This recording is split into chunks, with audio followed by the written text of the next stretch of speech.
Welcome back everyone to my current base on the Titancraft server.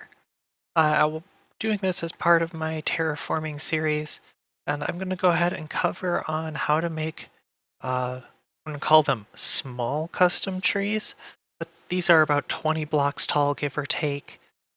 Just in a grand scale of what my base looks like, they are small.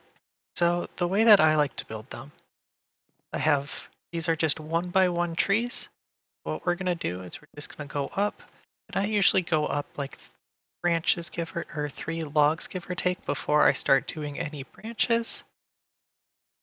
And then I go ahead and do like a ring of like 2 out, and I'll use fencing as connectors. So I'll start to do that. And then I'll go up 1 more, and then same type of thing, but you don't want all of your branches to look exactly the same. So I'm kind of going to do like that.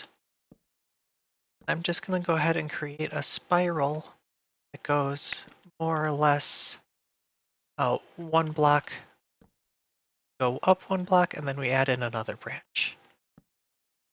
And we just want to go through and make sure that the branches don't look the same. And then as we get closer to the top, we're actually going to make them a little bit shorter. You can see I'm going to start using, instead of 3 logs, I'm going to start just working in fence posts. And it's okay to have some of them go in different directions. Like you can see we did that one first and then we did this. It just to create a little bit more of an inconsistency. Because trees are not necessarily super consistent. So now that we're getting towards the top of where I'm going to call this, I'm just going to do a couple branches that are just 1 log out, and then a fence post, and I'm just going to slowly snake my way up a little bit. At the very top, I will just do a single fence post on top to create the crown. Why don't we kill our spectator? And then we're going to go ahead, and that is essentially the bones of our tree. From there, what I'm going to do, I usually use a couple different varieties of leaves, just so that they have a little bit different tone. So for this tree, I am going to be using spruce leaves and birch leaves. It'll work well I've got a spruce forest type vibe going on. So what I'm going to do, I'm basically just going to go ahead and I'm going to use the darker color leaf on the bottom. You want to, as you go up, you want to use a lighter color leaf. I'm basically just going to outline where my branches are. And you don't have to go in every single place. You can leave some blank.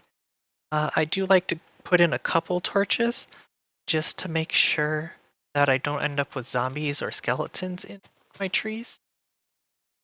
We're essentially just going to do that all the way up our tree. And then eventually you're going to start transitioning into using some of the lighter color leaf. You don't want to just go straight in, so I'm going to use this branch and kind of do like a half and half. And then slowly as you get up, you're going to go ahead and transition into using less of the dark color and more of the light color leaves.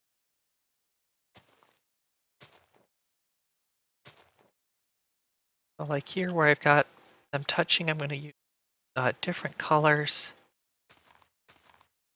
And we're just going to add in our leaf branches. Then once you get towards the top and the branches actually get smaller, it gets a little trickier because you don't want to just create a straight cone. You want to make sure that you're leaving enough space to, if you want to be able to give yourself an irregular shape. So essentially, instead of just having straight lines, what we're going to do, we're going to go ahead and make this a little bit wonky. And we do that just by placing in some various branches to make sure that they don't end up symmetrical. Because when was the last time you looked at a tree and it was perfectly symmetrical?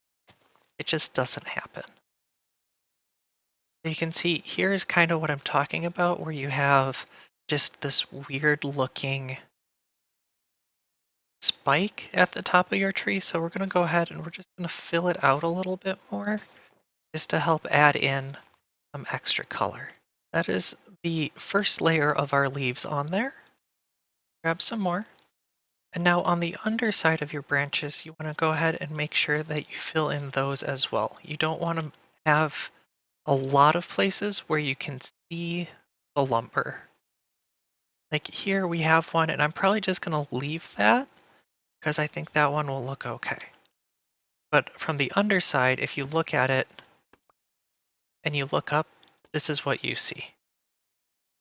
And if you're on the ground, you don't want to be looking at that. That's not particularly nice. So we're just going to go ahead and mix in some different, or add in some additional leaves. And you want to make sure that you give it different depths. Like I don't want to just have it be flat, so I'm going to have this one come down one extra past. So now when we step back from the tree, you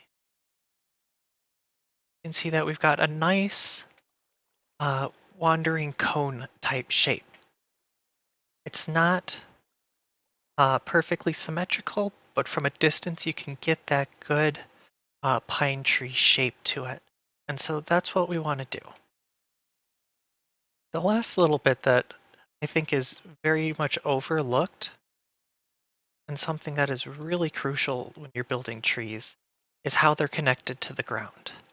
Because if you just leave it like this, well, yes, you have a tree, but trees have root systems. So what you want to do is you want to kind of scale out a root system from them. And it doesn't have to be big, but just a little bit will go a long way in making sure that your tree looks like it's solidly anchored. And it becomes a lot more evident when you go to the larger scale trees. I'll show you what I'm talking about. Where we have this tree, which looks perfectly fine when you look up, but when you look at the ground, it's just a cylinder.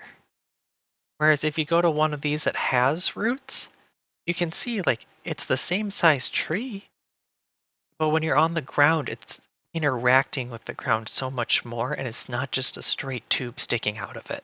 So we really want to prevent our trees from just turning into straight tubes out of the ground. And the way that we do that is we add in root systems and just different interactions of how the tree is working with its environment. So like right here where we see it looks a little awkward here, what we can do is we can replace that block with another spruce log. And now suddenly it looks like a bigger root. So we can do something like that and just help to flare it out a little bit more. And you don't have to use the same type of wood. Like the tree is made out of spruce logs, but I'm using dark oak as the roots because it gives a nice dark color that I think matches the trunk a lot better than spruce does. And so just by doing that, we're able to create a simple tree that took us, what, 2 minutes to do? And other than the creeper just coming in and destroying it, it looked really well. So those are the basics of how to do tree building. I'm going to rebuild this real quick, but I appreciate you guys stopping in. Hopefully this tutorial helped a little bit. If not, drop a thumbs down, tell me what I did wrong.